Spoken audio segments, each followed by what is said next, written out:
आज तक सबसे बड़ा भामाशाहों में सहयोग रहा है वो हमारे महाराज जी है, श्री शिवचैन गिरी जी महाराज, जो ठंडी आश्रम में है, ठंडी आश्रम चलाते हैं।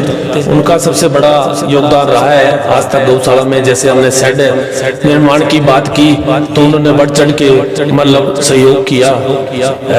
दूसरे नंबर पर बींज वाले से है संतोषानंद जी महाराज, उन्होंने शेड निर्माण में बहुत सहयोग किया।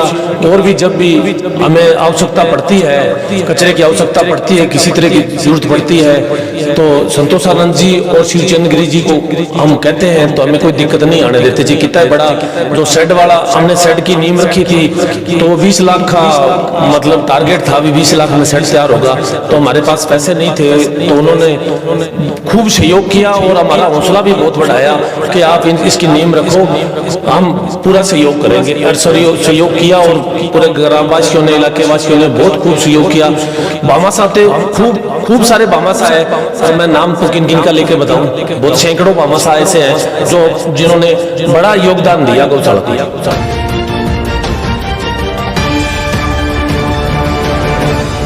नमस्कार मित्रों, MW न्यूज़ मुख्य वक्ता में आपका स्वागत है। मैं साहिल अरोड़ा। जैसे कि आप जानते हैं, हम रोज़ ही आपको इलाके के अलग अलग क्षेत्र के अलग अलग जनप्रतिनिधियों से रूबरू करवाते हैं, इलाके की उन खास शख्सियतों से रूबरू करवाते हैं जिन्होंने अपने जीवन में समाज सेवा में अग्रणी भूमिका निभाई हो। क्षेत्र कोई भी हो, चाहे वो सामाजिक क्षेत्र हो, धार्मिक क्षेत्र हो या राजनीतिक क्षेत्र हो, समाज में एक अलग पहचान बना के युवाओं को मोटिवेट करने का प्रयास किया हो। उसी क्रम में आज हमारी टीम पहुंची रायसीनगर उपखंड क्षेत्र के गांव ठंडी में, जहां पे संत श्री खुशी गिरी जी महाराज गौ संवर्धन गौशाला के अध्यक्ष हमारे साथ हैं धर्मपाल जी थोरी। धर्मपाल जी थोरी इलाके में कोई भी समाज सेवा का काम हो उसमें हमेशा अग्रणी भूमिका निभाते हैं। तो आज हमारे साथ मौजूद है, जानेंगे किस तरह चल रही है गौशाला, किस तरह मन में विचार है कि यहाँ पे अपने गाँव में गौशाला होनी चाहिए, साल के अंदर गौशाला में किस तरह के कार्य व्यवहार किए जाते हैं। तो सबसे पहले तो थोरी जी आपका स्वागत है। आपका भी बहुत बहुत स्वागत हो। थोरी साहब, सबसे पहले तो अपने बात करेंगे अपनी गौशाला की। अपनी ये जो गौशाला अपने गांव में संचालन, तो ये लगभग कितने साल पहले गांव में स्थापित, किस तरह मन में आया कि अपने गांव में भी गौशाला होनी चाहिए? ये लगभग 2013 के अंदर गांव के युवाओं ने बीड़ा उठाया था। क्यों हमारा पिछड़ा हुआ गांव, पिछड़े हुए एरिया में आ रहा था, दारू की तरफ, नशे की तरफ युवा पीढ़ी ज़्यादा बढ़ रही थी। तो युवाओं ने ये बीड़ा उठाया कि अपने गांव में अपने गौशाला की स्थापना की जाए, ताकि जो युवा पीढ़ी है उसका मन नशे की तरफ ना भटके और सही दिशा में युवा पीढ़ी चले। तो हमने 2013 में इस गौशाला की नींव रखी और 2015 और 2016 के अंदर, लगभग 15-16 के अंदर इसको रजिस्ट्रेशन करवाया। तो बात करें थोड़ी साहब, जो अपनी इस गौशाला में इस वक्त मौजूदा तौर पे कितने पशुओं को रखा जा रहा है? लगभग 355 पशु है हमारे पास, छोटे और बड़े 355 पशु हमने रख रखे हैं गौशाला में। और ये जो पशु 355 ठंडी ग्राम पंचायत के है या आसपास के इलाके के भी हैं? ठंडी ग्राम पंचायत के भी है, आसपास के इलाके के एरिया की है। जो आते हैं, जो आवारा पशु या कोई विकलांग या कोई कटापटा, तो हम किसी को मना नहीं करते हैं। यही हमारी धारणा है, भी कोई भी पशु आए तो हम उसको गौशाला में लेते हैं। तो बात सुविधा शुल्क के नाम पर कोई शुल्क लिया जाता है या फ्री ऑफ कॉस्ट? नहीं, फ्री ऑफ कॉस्टली है, सुविधा शुल्क के नाम पे नहीं है। वैसे अपने श्रद्धा अनुसार जो देके जाता है, तो लगभग जो पशु छोड़ने आता है तो वो देता ही है, चाहे 1000 रुपये की रसीद कटाए, चाहे 1100 कटाए, उसका कोई बाउंडेशन नहीं है भी इतने कटा ये करो, वो नहीं है। जितना सुविधा अनुसार जो वो अपनी सुविधा के अनुसार जो देता है उसे ही हम स्वीकार करते हैं। मतलब किसी को आज तक कभी कंपेल नहीं किया गया भी आप इतना सुविधा शुल्क दो, जो दे दिया श्रद्धा के हिसाब से उसी हिसाब से आपने ग्रहण कर लिया। तो अब बात करें, जैसे आपने बताया 355 पशु है छोटे बड़े, तो इन का लगभग कितना का के पास होता है? हमारे छोटे बड़े 355 पशु है, तो लगभग 9 महीने का अनुदान आता है साल में, तो 14-15 लाख रुपए का लगभग अनुदान आता है। तो तो जैसे ये तो 14-15 लाख अनुदान हो गया, तो अनुदान के अलावा और जो सहयोग है, क्योंकि इस इतने से तो ये पशुओं को पोषण नहीं होता, तो और सहयोग गांव की तरफ से कोई बीघे प्रति गुराई लगाई जाए जब वो भी खुली है जी? नहीं, वो भी खुली है। 14-15 लाख अनुदान आता है, लगभग सालाना खर्चा 25-30 लाख रुपए आता है हमारे गौशाला के अंदर। क्यों, लाख रुपए तो महीने के लेबर के लग जाते हैं, और जो गुस्सा इकट्ठा करते हैं, कचरा है उसकी व्यवस्था में लगते हैं। तो जन सहयोग, बढ़िया जन सहयोग गाँव का भी होता है। गाँव के आसपास जितने भी गाँव हैं, तो हम सीजन वाइज घूमते हैं, और एक ट्रैक्टर ट्राली हमारी हर रोज़ हमारे गांव में भी घूमती है। और हमारी पंचायत के जो चक्क हैं, जैसे 33 NP है, 34 NP है, 12 NP है, 10 NP है, तो वहीं भी हम नंबर वाइज हमारी ट्रॉली घूमती है। तो उसमें बढ़िया सहयोग आता है, अच्छा सहयोग आता है। सबके जन सहयोग से ये बढ़िया चल रही है हमारी गौशाला। तो सर, जब अब 2013 में गौशाला का स्थापना हुई, तो उस वक्त भी आपने ये खुला ही रखा था, जो उस वक्त कोई बीघे प्रति या घर प्रति इस तरह की गुराई लगाई गई थी? नहीं, कोई प्रतिबंध नहीं था। 2013 में हमने स्थापना की, तब हमने 4 दीवारी नहीं की थी, तारबंदी करके हमने गौशाला की स्थापना की। तो कुछ भामाशाहों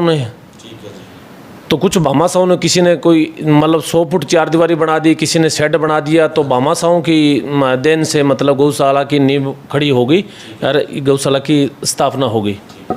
तो बात करें, जैसे आपने बताया भी भामाशाहों ने इसमें खूब सहयोग किया, तो अब इस वक्त गौशाला में क्या क्या बिल्डिंग में आपने क्या क्या बना रखा?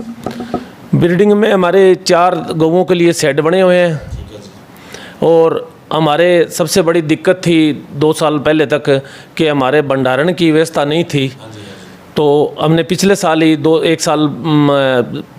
स्टार्ट किया था, 1 साल लग गया था निर्माण के लिए। तो अब लगभग 3000 कुंटल तूड़ी के भंडारण के लिए हमने शेड तैयार किया। उस शेड का लगभग खर्चा 18 और 20 लाख रुपए आया। तो सारा जन सहयोग से हुआ, सारा भामाशाहों के जन सहयोग से हुआ। तो बात करें, जैसे आपके इन 350 पशुओं के लिए लगभग कितने तूड़ी की आवश्यकता रह जाती होगी? 350 पशुओं के लिए लगभग 3-4 हज़ार कुंटल तूड़ी तो वर्ष की चाहिए ही चाहिए, कम से कम इतना तो भंडारण होना ही चाहिए। और ये सारी आप खरीदते हो, इसमें दान भी आती है तूड़ी? हम खरीदते भी हैं और सीजन में दान भी आती है। मतलब आप मान के चलो, जैसे अनुदान आ गया 14-15 लाख रुपए का आता है, तो उससे तो आधी पड़ती खरीदी जाती है। सीजन में हम घूमते हैं, गांव में घूमते हैं, गांव में आसपास के गांव में घूमते हैं, तो लोग बाग खूब दान देते हैं, अपनी ट्रैक्टर ट्रालियों से डाल के जाते हैं। हमारे एरिया का बहुत बड़ा मतलब योगदान रहता है इसमें। तो एक साहब, बात करें, इस वक्त बरसात का सीजन चल रहा है, तो आमतौर पर गौशाला में देखा जाता है, जैसे क्योंकि गोबर वगैरह या कीचड़ वगैरह हो जाता है, तो पानी की निकासी उचित व्यवस्था नहीं हो पाती। आपकी गौशाला में गंदे पानी की है, जो कचरा निकालने के लिए क्या व्यवस्था कर रखी है आपने? खेतों की ओर छोड़ते हो या कोई डिग्गी वगैरह या बाहर की ओर कोई बना रखा है इसके लिए? हमारा खेतों की ओर जाता है पानी। हमारी गौशाला में मिट्टी डलवा के, भर्ती करवा के थोड़ी ऊंची की हुई है। कुछ हमारे जो शेड है उनको पक्के कर रखे हैं नीचे से, तो वो पानी सारा नीची जगह में चला जाता है। हमारे ऐसी नहीं है कीचड़ वाली वो व्यवस्था, वो नहीं है भाई गौशाला के अंदर। तो आपके इस वक्त कितने मजदूर जिनको आप तनख्वाह दे रहे हो, और कितने के मजदूर काम कर रहे हैं? हमारे 5 मजदूर तो रेगुलर काम करते ही करते हैं डेली।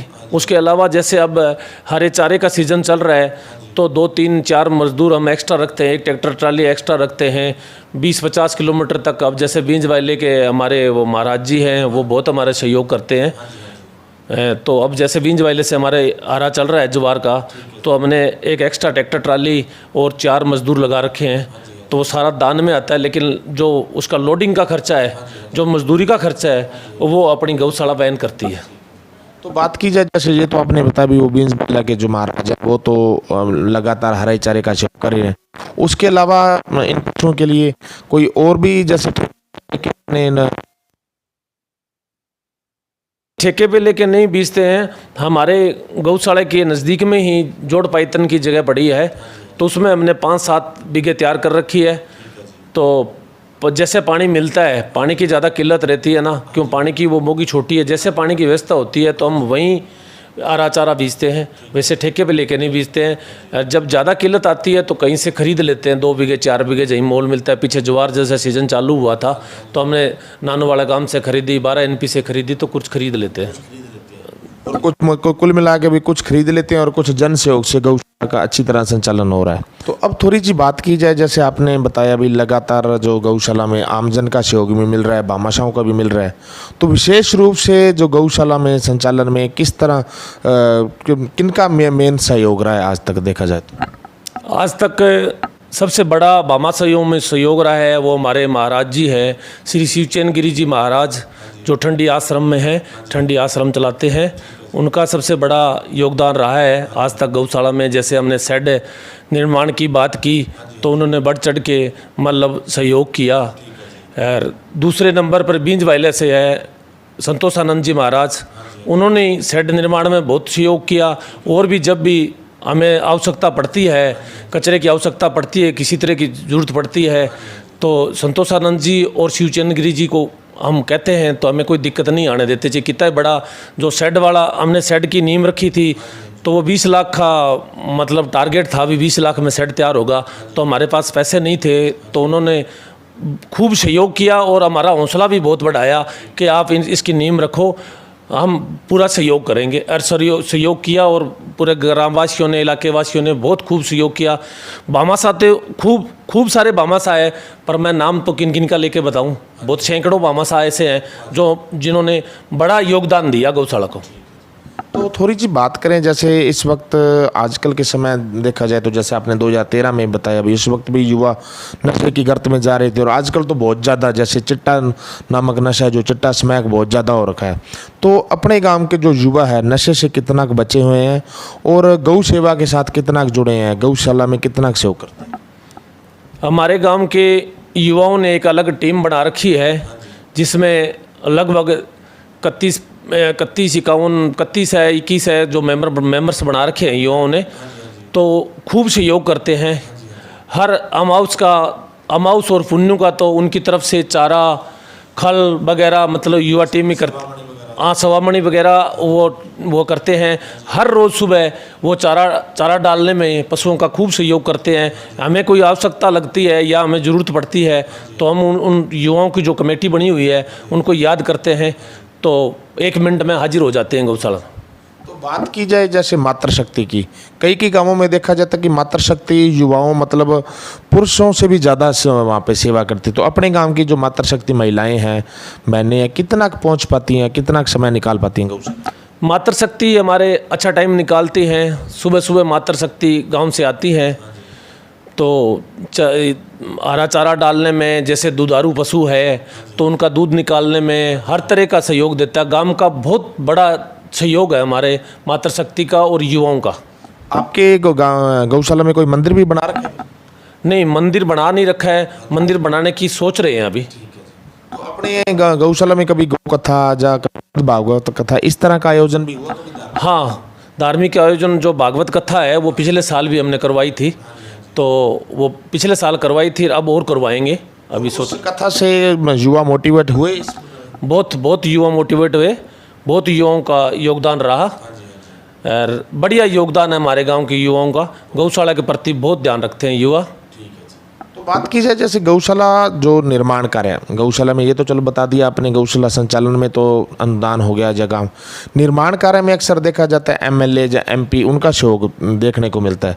तो उनका आज तक क्या सहयोग रहा आपके यहाँ पे? MLA हैं या MP का आज तक क्या सहयोग? MLA MP इनके कोटे का कोई सहयोग नहीं रहा है। उसका ना रहने का एक रीज़न है, हमारी गौशाला नहीं, अनेकों गौशाला है जो कोई गोचर भूमि में बनी है, कोई राज रकबे में है, कोई जोड़ पाइतन में है, तो ऐसे केसेस बहुत है राजस्थान के अंदर। तो इसमें सरकार को कुछ बदलाव करना चाहिए और अलग से इसमें कोई छूट देनी चाहिए सरकार को। तो इसके अंदर वो फंड लग नहीं सकता, तो इस बहाने से जनप्रतिनिधि तो मतलब वो किनारा कर जाते हैं भी हम फंड यहाँ दे नहीं सकते, तो वो सहयोग नहीं मिलता। हमारी नहीं, लगभग राजस्थान की गौशालाओं को सहयोग नहीं मिलता। तो हम राजस्थान सरकार से ये मांग करते हैं कि इन गौशालाओं की प्रति इस चीज़ की छूट दी जाए। भाई चाहे राज रकबा है, चाहे जोड़ पाइतन है, चाहे गोचर भूमि है, तो उसमें गौशाला निर्माण में इन जनप्रतिनिधियों का पैसा लगे, इनके कोटे का पैसा लगे ताकि गौ माताओं का भला हो सके। तो एक बात करें, जैसे आजकल राज्य सरकार अनुदान दे रहा है 9 महीने का, लेकिन ये एक टेक्निकल सी बात है, अभी पशु ने तो 12 महीने खाना है, तो ये कहाँ तक सही है? आपको क्या इसके बारे में आप राज्य सरकार से क्या मांग रखना चाहेंगे? भी ये भी 12 महीने का होना चाहिए? बिल्कुल होना चाहिए। राज्य सरकार से यही मांग रखेंगे भाई 9 महीने के अनुदान से तो ये पशु पलते नहीं है। 350 पशु है जो, वो तो 12 महीने 365 दिन खाएंगे, तो इसका पूरे साल का अनुदान होना चाहिए। यही राज्य सरकार से हम मांग करेंगे। और पीछे से जो एक लंपी की बीमारी आई थी जिसमें लगभग पूरा प्रदेश हताहत हुआ था, तो आपके लगभग कितने पशुओं का नुकसान और आपने किस तरह कवर किया उसको? हमारे भी नुकसान हुआ पशुओं का, करीबन 70-80 पशुओं का नुकसान हुआ। तो उपचार तो हमारे अपने जन सहयोग से देसी उपचार हमने ज़्यादा किया।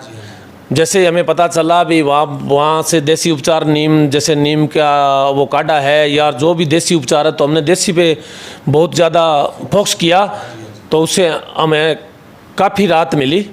तो हमने देसी पर ज़्यादा फोकस किया, उससे हमने बचाव किया जो भी हुआ। और जितने पशु जो मरे वो तो है ही, उसको तो किसी के बस की बात ही नहीं।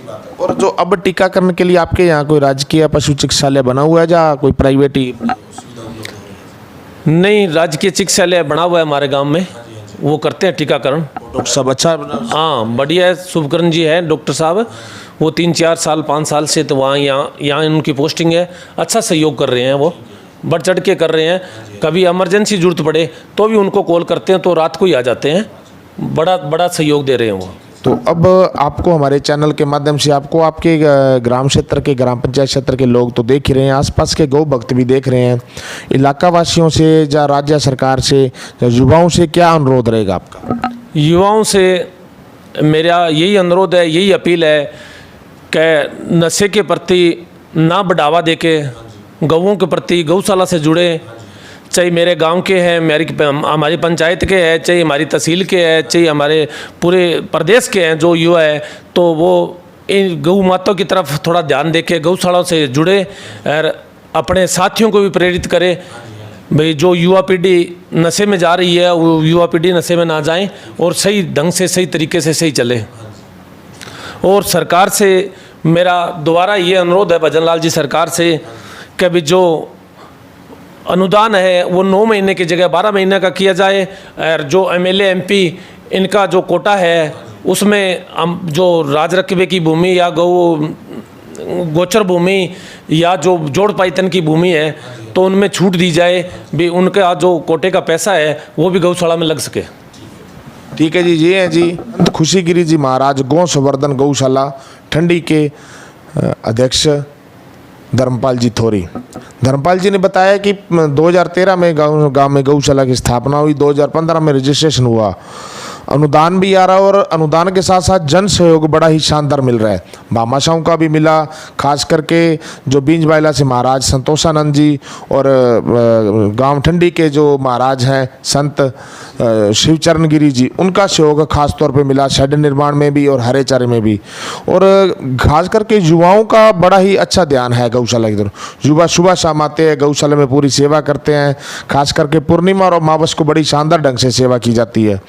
चैनल के माध्यम से युवाओं से अनुरोध कर रहे हैं भी, जिस तरह से आप गौ सेवा के साथ जुड़े हैं, अकेले ठंडी गांव के नहीं, आसपास के पूरे प्रदेश के या पूरे इलाके के युवाओं से अनुरोध है भी आप नशे से दूर रहें और गौ सेवा के साथ जुड़ें, सामाजिक कामों में आगे से उसमें अपनी जन सहभागिता निभाएं। और सरकारों से अनुरोध है कि आप जो अनुदान है उसे 9 महीने की बजाय 12 महीने दिया जाए। और जो इंफ्रास्ट्रक्चर के लिए जो पैसा उपलब्ध होता है, चाहे MLA के थ्रू, चाहे प्रधान के, चाहे MP के, उसमें नियमों में छूट दी जानी चाहिए। क्योंकि राजस्थान प्रदेश की 70% से ज़्यादा गौशालाएं हैं वो राजरग पे, गौचर भूमि, वन भूमि में, इस तरह की जोड़ पातन वगैरह पे चल रही हैं।